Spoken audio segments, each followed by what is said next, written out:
আগামী জাতীয় সংসদ নির্বাচন নিয়ে প্রধান উপদেষ্টার ঘোষিত সময় থেকে পিছিয়ে আসার কোনো সুযোগ নেই। নির্ধারিত সময়েই ভোট সম্পন্নের ব্যাপারে সরকার দৃঢ় প্রতিজ্ঞ এ মন্তব্য করেছেন আইন উপদেষ্টা ডক্টর আসিফ নজরুল।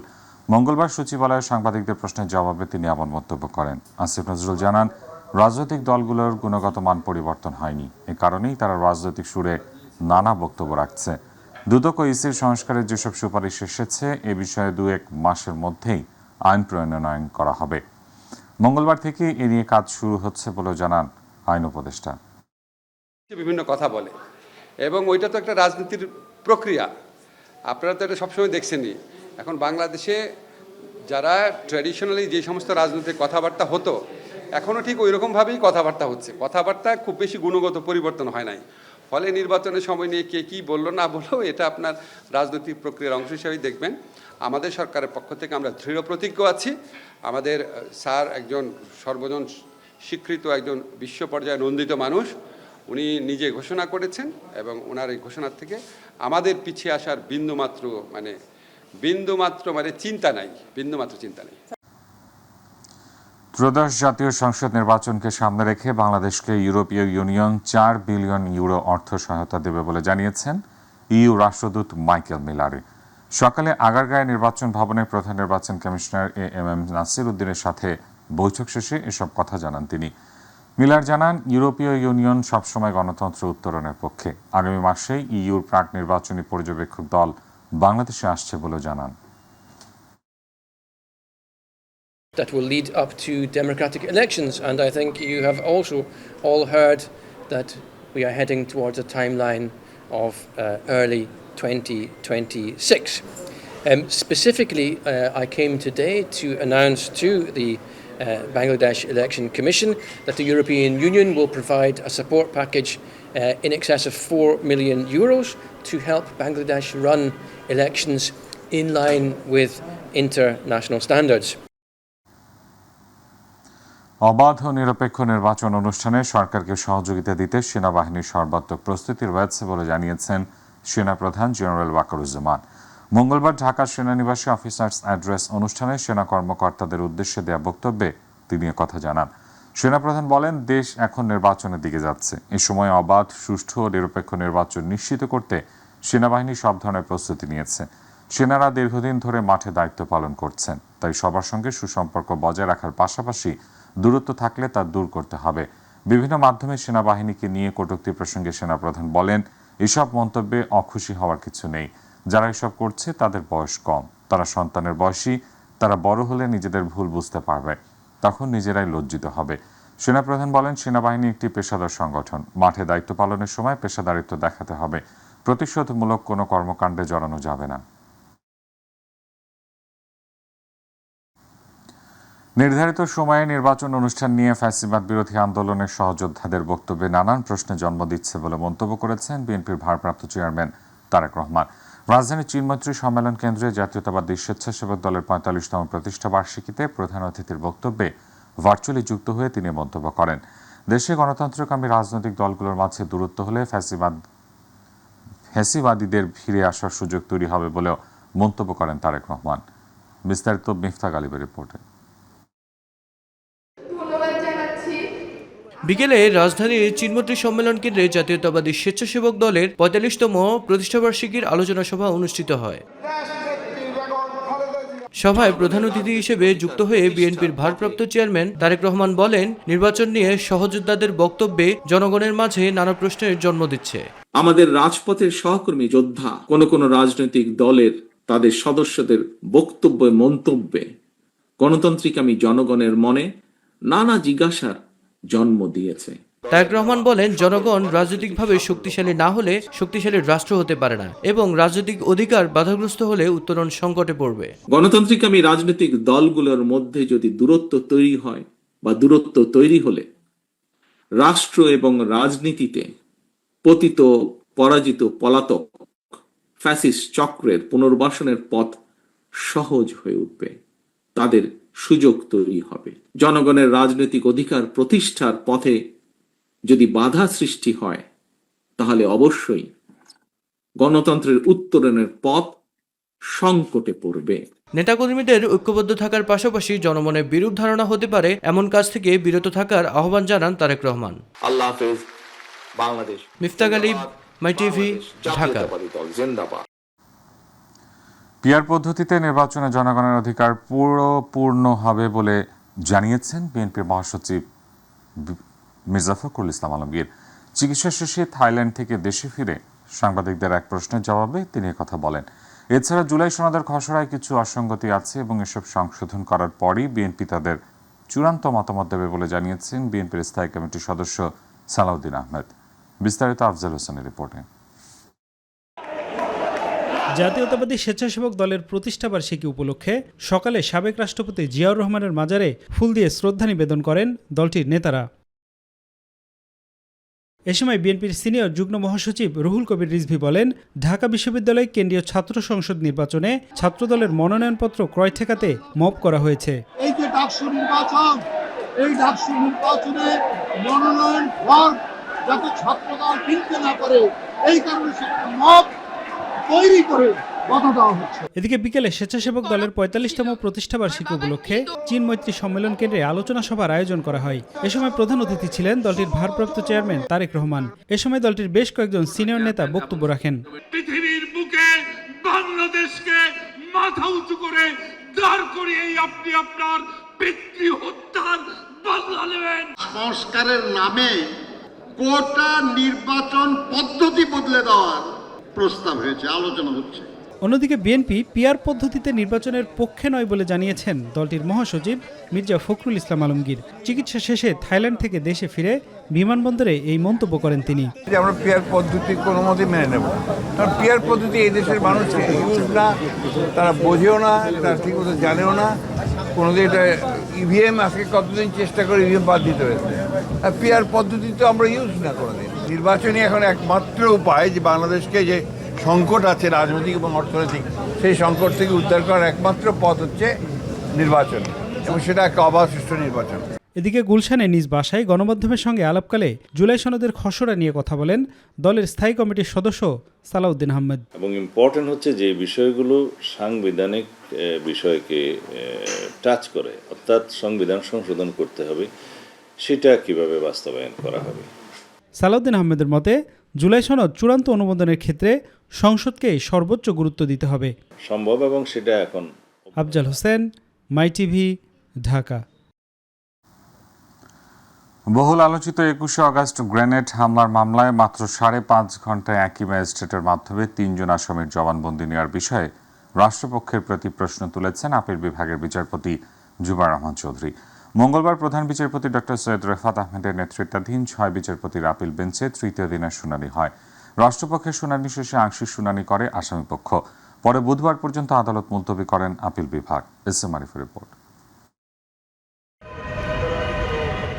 ২১শে আগস্ট গ্রেনেড হামলার মামলায় বিএনপির ভারপ্রাপ্ত চেয়ারম্যান তারেক রহমান সহ সব আসামির খালাসের রায়ের বিরুদ্ধে রাষ্ট্রপক্ষের আপিল শুনানি শেষ হয়েছে। প্রধান বিচারপতি ডক্টর সৈয়দ রেফাত আহমেদের নেতৃত্বাধীন ৬ বিচারপতির আপিল বেঞ্চে শুনানি হয়। তৃতীয় দিনের শুনানি শেষে তারেক রহমান ও সাবেক স্বরাষ্ট্র প্রতিমন্ত্রী লুৎফুজ্জামান বাবরের খালাস বাতিল চান রাষ্ট্রপক্ষ। এরপর আসামি পক্ষের শুনানি শুরু হয়। একই ম্যাজিস্ট্রেটের একই পিয়ন ৩ জনকে একসাথে পাহারা দিয়ে রাখলো, এবং পরে ৩ জনের স্বীকারোক্তি ওই ম্যাজিস্ট্রেট সাহেব দেখা গেছে যে ৩ ঘন্টা ৪ ঘন্টার ভিতরে এগুলি করে ফেলেছে। এই প্রশ্নটা আসছে, এবং আমরা কোর্টের কাছে কৃতজ্ঞ যে অ্যাপেলেট ডিভিশন এত সূক্ষ্মভাবে মামলার গভীরে প্রবেশ করে যেটা দেখছেন, এই জন্য আমরা আদালতের কাছে কৃতজ্ঞ। আসামিপক্ষ জানায়, টিএফআই সেলে মুফতি হান্নান সহ ১২ জনকে ৪১০ দিন আটকে রেখে সাক্ষ্য গ্রহণ করা হয়েছিল, তা গ্রহণযোগ্য নয়। আইভি রহমান সহ ২৪ জন হত্যার বিচার নয়। এই মামলায় শেখ হাসিনা তারেক রহমানকে ফাঁসাতে চেয়েছেন বলেও জানান তারা। আইভি রহমানের বিচার না, উনি চেয়েছিলেন জনাব তারেক রহমানকে এই মামলায় অভিযুক্ত করার জন্য। এই কারণে বললাম জাস্টিস হারিড, জাস্টিস বারিড। এই স্টার উইটনেস আমি দেখাবো আগামীকালকে, যে একজনকে সাক্ষী বানানো হয়েছে, আরেকজনকে আসামি বানানো হয়েছে। যিনি আসামি হতে চেয়েছেন তাকে আসামি না রেখে সাক্ষী করা হয়েছে, অফার দেওয়া হয়েছে যে যদি আপনি সাক্ষী হন তাহলে আসামি করা হবে না। এর আগে গত 17 ও 31 জুলাই এই মামলায় দুদিন শুনানি হয়। গত 1 জুন গ্রেনেড হামলা মামলায় তারেক রহমান সহ সব আসামির খালাসের রায়ের বিরুদ্ধে রাষ্ট্রপক্ষকে আপিলের অনুমতি দেন আপিল বিভাগ। SM Arif, MyTV, Dhaka. জাতীয় রাজস্ব বোর্ড এনবিআর সদস্য কেএম বদিউল আলম, লুৎফুল আজিম সহ 17 কর্মকর্তার বিরুদ্ধে অবৈধ সম্পদের খোঁজ পেয়েছে দুদক, যার পরিপ্রেক্ষিতে তাদের সম্পদের হিসেব চেয়ে নোটিশ দেওয়া হয়েছে বলে জানিয়েছেন সংস্থাটির মহাপরিচালক আক্তার হোসেন। মঙ্গলবার রাজধানীর সেগুনবাগিচায় দুদক কার্যালয়ে সাংবাদিকদের এসব তথ্য জানান সংস্থাটির মহাপরিচালক আক্তার হোসেন। সংস্কার সহ নানা দাবিতে গত জুনে এনবিআর কর্মকর্তাদের আন্দোলন যখন তুঙ্গে, ঠিক তখনই আন্দোলনের সাথে সম্পৃক্ত এনবিআর সংস্কার ঐক্য পরিষদের সভাপতি ও অতিরিক্ত কমিশনার হাসান তারেক ও সদস্যসহ বিভিন্ন পর্যায়ের একাধিক কর্মকর্তার বিরুদ্ধে কর ফাঁকির সুযোগ করে দিয়ে অবৈধ সম্পদ অর্জনের অভিযোগে অনুসন্ধানে নামে দুদক। সংস্থাটির 1.5 মাসের অনুসন্ধানে তাদের বিরুদ্ধে অবৈধ সম্পদ অর্জনের প্রমাণ পেয়েছে। নামে জ্ঞাত আয়ের উৎসের সাথে অসঙ্গতিপূর্ণ সম্পদ অর্জনের অপরাধ প্রমাণিত হয়। দুর্নীতি দমন কমিশন আইন 2004-এর 26(1) ধারা অনুযায়ী সম্পদ বিবরণী দাখিলের আদেশ জারির সিদ্ধান্ত গৃহীত হয়েছে। যাদের বিরুদ্ধে সম্পদ বিবরণী দাখিলের আদেশ জারির সিদ্ধান্ত গৃহীত হয়েছে সেই নামগুলি আমি বলছি। জনাব মোহাম্মদ লুৎফুল আজিম, সদস্য জাতীয় রাজস্ব বোর্ড, ঢাকা। জনাব মোহাম্মদ আলমগীর হোসেন, সাবেক অতিরিক্ত মহাপরিচালক, CIC জাতীয় রাজস্ব বোর্ড, ঢাকা। জনাব মোহাম্মদ তারিক হাসান, যুগ্ম কমিশনার, জাতীয় রাজস্ব বোর্ড, ঢাকা। জনাব সাধন কুমার কুণ্ডু, অতিরিক্ত commissioner, customs, excise and VAT commissionerate, Dhaka. Dhaka বিশ্ববিদ্যালয় কেন্দ্রীয় ছাত্র সংসদ ডাকসু ও হল সংসদ নির্বাচনে মনোনয়নপত্র বিতরণ ও গ্রহণের বাড়তি দিনেও ফর্ম সংগ্রহ জমা দিয়েছেন বিভিন্ন ছাত্র সংগঠন ও জোটের নেতারা। শিক্ষার্থীদের কথা বিবেচনায় সময় একদিন বাড়ানোর সিদ্ধান্ত জানান প্রধান রিটার্নিং কর্মকর্তা অধ্যাপক মোহাম্মদ জসিমউদ্দিন। অবশ্য সময় বাড়িয়ে একটি দলকে ঢাবি প্রশাসন বিশেষ সুবিধা দিয়েছে বলে অভিযোগ করেছে ছাত্র শিবিরের নেতৃত্বাধীন ঐক্যবদ্ধ শিক্ষার্থী জোট। বিস্তারিত শিমুল খানের রিপোর্টে। ঢাকা বিশ্ববিদ্যালয় ছাত্র শিবিরের নেতৃত্বে দুপুরে মনোনয়নপত্র জমা দেয় ঐক্যবদ্ধ শিক্ষার্থী জোট। এ সময় শিক্ষার্থীরা বলেন, কোনো প্রকার আলোচনা ছাড়া একটি দলকে বিশেষ সুবিধা দেওয়া হচ্ছে। আমরা গতকালকে প্রার্থিতা ফর্ম উত্তোলন করেছিলাম, প্রার্থিতা ফর্ম উত্তোলন এবং আজকে প্রার্থিতা ফর্ম জমা দেওয়ার জন্য আমরা এসেছি। বিশ্ববিদ্যালয় প্রশাসনে একটা দলের প্রতি অনেক বেশি বিশ্ববিদ্যালয় প্রশাসন তারা দরদ কাজ করছে বলে আমাদের কাছে মনে হচ্ছে। আজকে যে একদিন বৃদ্ধি করা হয়েছে, এখানে আমরা যারা স্টেক হোল্ডার আছে আমাদের সাথে আলাপ করা হয়নি। এদিকে মধুর ক্যান্টিনে সংবাদ সম্মেলনে বামপন্থী ছাত্র সংগঠনগুলোর নেতারা তাদের প্যানেল ঘোষণা করেন। আমরা আন্দোলনের সংগ্রামে নারী ও পুরুষকে ইকুয়াল স্টেক হোল্ডার মনে করি দেখেই এই যে নারীরা, সেই নারীদেরকে আমরা আজ এখানে আমাদের পর্ষদে পেয়েছি। এদিকে মনোনয়নপত্র উত্তোলন ও জমার শেষ দিনে 82টি ফরম বিতরণ এবং 98টি ফরম জমা পড়ে। প্রধান রিটার্নিং কর্মকর্তা অধ্যাপক মোহাম্মদ জসিমউদ্দিন জানান, ছাত্র সংসদ নির্বাচন অবাধ ও সুষ্ঠু করতে ঢাবি প্রশাসন অঙ্গীকারবদ্ধ। আমরা এখনো কোনো সংখ্যা দেখছি না। হ্যাঁ, ভবিষ্যৎ কেউ বলতে পারে না। আমরা এই পর্যন্ত আপনাদেরকে যেভাবে কথা দিয়েছিলাম, আমরা যে মাইলস্টোনগুলো সেট করেছিলাম সেভাবে আমরা চলতেছি। হ্যাঁ, আমরা এখানে কোনো ধরনের ব্যত্যয় করিনি। আমরা আশা করতেছি উৎসব মুখর পরিবেশে ডাকসু হবে, কারণ এটা দীর্ঘদিনের ছাত্রছাত্রীদের পাওনা। Shimul Khan, My TV, Dhaka. Milestone School and College বিমান দুর্ঘটনায় নিহত শিক্ষক মাহেরিন চৌধুরী, মাসুকা বেগম ও মাহফুজা খানম মানবতা ও সাহসিকতার অনন্য দৃষ্টান্ত হিসেবে জাতির কাছে চিরস্মরণীয় হয়ে থাকবেন বলে মন্তব্য করেছেন প্রধান উপদেষ্টা প্রফেসর মোহাম্মদ ইউনূস। বিকেলে রাষ্ট্রীয় অতিথি ভবন যমুনায় প্রধান উপদেষ্টার সঙ্গে সাক্ষাৎ করেন মাইলস্টোন স্কুল অ্যান্ড কলেজের বিমান দুর্ঘটনায় নিহত 3 শিক্ষক পরিবারের সদস্যরা। তাদের সঙ্গে সাক্ষাৎকালে প্রধান উপদেষ্টা সমবেদনা জানিয়ে মন্তব্য করেন।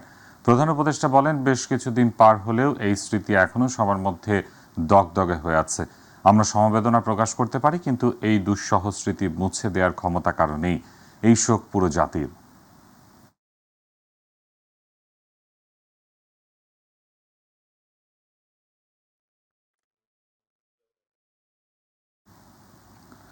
বাংলাদেশের সমুদ্র সীমায় মাছের মজুত ও ইকোসিস্টেম নিয়ে বড় ধরনের জরিপ শুরু হচ্ছে বলে জানিয়েছেন মৎস্য প্রাণী সম্পদ উপদেষ্টা ফরিদা আক্তার। নিজ মন্ত্রণালয়ে আয়োজিত সংবাদ সম্মেলনে তিনি জানান, নরওয়ের সহযোগিতায় অত্যাধুনিক গবেষণা জাহাজ আরভি ডা ফ্রিজ ডোজ নানসেন আগামী 21 অগাস্ট থেকে 21 সেপ্টেম্বর পর্যন্ত টানা 32 দিন বঙ্গোপসাগরে এই জরিপ পরিচালনা করবে।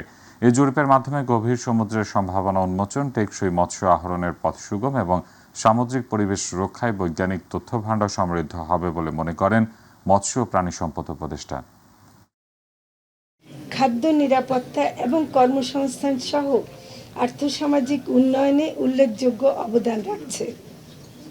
বাংলাদেশের সামুদ্রিক জলসীমা, যার আয়তন প্রায় 1,18,813 বর্গ কিলোমিটার, যার জৈবিক ও অজৈবিক সম্পদে living and non living resources সমৃদ্ধ। সুষ্ঠু ব্যবস্থাপনা ও উন্নয়ন নিশ্চিতকরণের মাধ্যমে বিশাল সম্ভাবনাময় এ খাত দেশের অর্থনৈতিক সমৃদ্ধিকে গুরুত্বপূর্ণ ভূমিকা রাখতে সক্ষম হবে। ছাত্র সংসদ নির্বাচনের দাবিতে 48 ঘন্টা ধরে আমরণ অনশন করছেন বেগম রোকেয়া বিশ্ববিদ্যালয়ের শিক্ষার্থীরা। দাবি আদায় না হওয়া পর্যন্ত অনশন ভাঙতে রাজি নন তারা। শিক্ষার্থীদের দাবির মুখে ছাত্র সংসদের গঠনতন্ত্র প্রণয়ন ও গেজেট প্রকাশ সংক্রান্ত কার্যক্রমের জন্য 10 কর্মদিবস সময় চেয়েছেন বিশ্ববিদ্যালয়টির উপাচার্য অধ্যাপক ডক্টর মোহাম্মদ শওকত আলী। ছাত্র সংসদ নির্বাচন আইন যাচাই ও চূড়ান্ত করতে বিশ্ববিদ্যালয় মঞ্জুরি কমিশন কর্তৃক গঠিত কমিটির প্রথম বৈঠক আগামী 21 আগস্ট। রংপুর থেকে মাহমুদুল হাসানের রিপোর্ট। টানা 48 ঘন্টা পেরিয়ে গেলেও ছাত্র সংসদ নির্বাচনের দাবিতে আমরণ অনশন অব্যাহত রেখেছেন রংপুরের বেগম রোকেয়া বিশ্ববিদ্যালয়ের শিক্ষার্থীরা। টানা অনশনে অসুস্থ হয়ে পড়েছেন 6 জন শিক্ষার্থী। তাদের মধ্যে 3 জন শিক্ষার্থী রংপুর মেডিকেল কলেজ হাসপাতালে চিকিৎসাধীন। শিক্ষার্থীদের অনশন ভাঙাতে একাধিকবার চেষ্টা চালায় বিশ্ববিদ্যালয় প্রশাসন। বিরোধী উপাচার্য অধ্যাপক ডক্টর শওকত আলী নিজে উপস্থিত হয়ে কয়েকবার অনশন ভাঙানোর চেষ্টা করেন, তবে কোনো কিছুতেই অনশন ভাঙতে রাজি হননি শিক্ষার্থীরা। বেগম রোকেয়া বিশ্ববিদ্যালয়ের আইনে যেন ছাত্র সংসদকে ইনক্লুড করে 25 সেপ্টেম্বরের মধ্যে আমাদের বিশ্ববিদ্যালয়ের ছাত্র সংসদ নির্বাচনের রোডম্যাপ ঘোষণা করে এবং নির্বাচনের তারিখ দেওয়া হয়। বারবার আশ্বাস পেয়েও আমরা কোনো কার্যকর পদক্ষেপ পাইনি। এজন্য আমরা আমাদের সর্বশেষ যে স্টেপ আমরা আমরণ অনশনে বসেছি। এই দাবি আদায় না হওয়া পর্যন্ত আমরা এখানে বসে থাকব। ছাত্র সংসদটা আমাদের প্রথম স্টেপ হবে, যার মাধ্যমে আমরা সমস্ত দাবি এর মাধ্যমে এটা পূরণ করার মাধ্যমে 25 সেপ্টেম্বরের মাধ্যমে আমরা যদি ছাত্র সংসদটা আমাদেরকে এনশিওর করে, তাহলে পরবর্তী দাবিগুলো আমরা সব এর মধ্যে এনশিওর করব। আমাদের দাবিতে দৃঢ় প্রতিজ্ঞ, আমাদের সহযোদ্ধারা দৃঢ় প্রতিজ্ঞ। আমরা দ্রুতই চাই এই বিশ্ববিদ্যালয়ের আইনে ছাত্র সংসদের আইনটি অন্তর্ভুক্ত করে দ্রুতই একটি রোডম্যাপ দেওয়া হোক। এ অবস্থায় গেল সোমবার রাতে জনসংযোগ, তথ্য ও প্রকাশনা বিভাগের সহকারী পরিচালক এহসানুল হক স্বাক্ষরিত এক সংবাদ বিজ্ঞপ্তিতে অনশনরত শিক্ষার্থীদের কাছে 10 কার্যদিবস সময় চাওয়ার বিষয়টি জানানো হয়। সেপ্টেম্বর মাসের মধ্যেই ছাত্র সংসদ সংক্রান্ত সকল আনুষ্ঠানিকতা সম্পন্ন করে নির্বাচনের তফসিল ঘোষণা করা হবে বলে শিক্ষার্থীদের সামনে প্রতিশ্রুতি দিয়েছেন বিরোধী উপাচার্য। ইউজিসিকে অলরেডি কথা বলেছি যে তারা আজকেই একটা মিটিংয়ের ডেট ঘোষণা করবে বলে আমাকে আশ্বস্ত করেছেন। এই কয়েকটা দিন সময় দেওয়াটা আমি মনে করি আমাদের শিক্ষার্থীদের সকলের নিকট একটা আবেদন। শহীদ আবু সাঈদের বেগম রোকেয়া বিশ্ববিদ্যালয়ে খুব দ্রুতই ছাত্র সংসদ নির্বাচন আইনে সংযুক্ত সহ নির্বাচনের রোডম্যাপ ঘোষণা হোক, এমনটাই প্রত্যাশা সাধারণ শিক্ষার্থীদের। Mahmudul Hasan, My TV, Rangpur.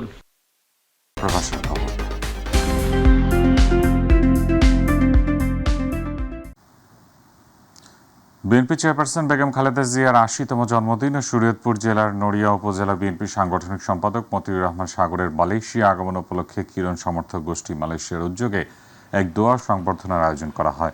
প্রতিনিধি আশরাফুল মাহমুদ জানান, সংগঠনের সভাপতি ইমন হাসানের সভাপতিত্বে ও সাধারণ সম্পাদক মাহফুজুর রহমানের সঞ্চালনায় অনুষ্ঠানে প্রধান অতিথি হিসেবে ভার্চুয়ালি বক্তব্য রাখেন শরীয়তপুর জেলা বিএনপি সভাপতি শফিকুর রহমান কিরণ এবং প্রধান বক্তা ছিলেন তাহা মাহমুদ। শুভেচ্ছা বক্তব্য রাখেন সাইফুল ইসলাম দোয়েল, মতিউর রহমান সাগর, কাজী সালাউদ্দিন, আব্দুল আজিজ মোল্লা, বশির আলম, সোহেল মাহমুদ। এই সময় দোয়া মাহফিলে কোরআন তেলাওয়াত ও বিশেষ মোনাজাত পরিচালনা করেন মাওলানা আবু তাহের।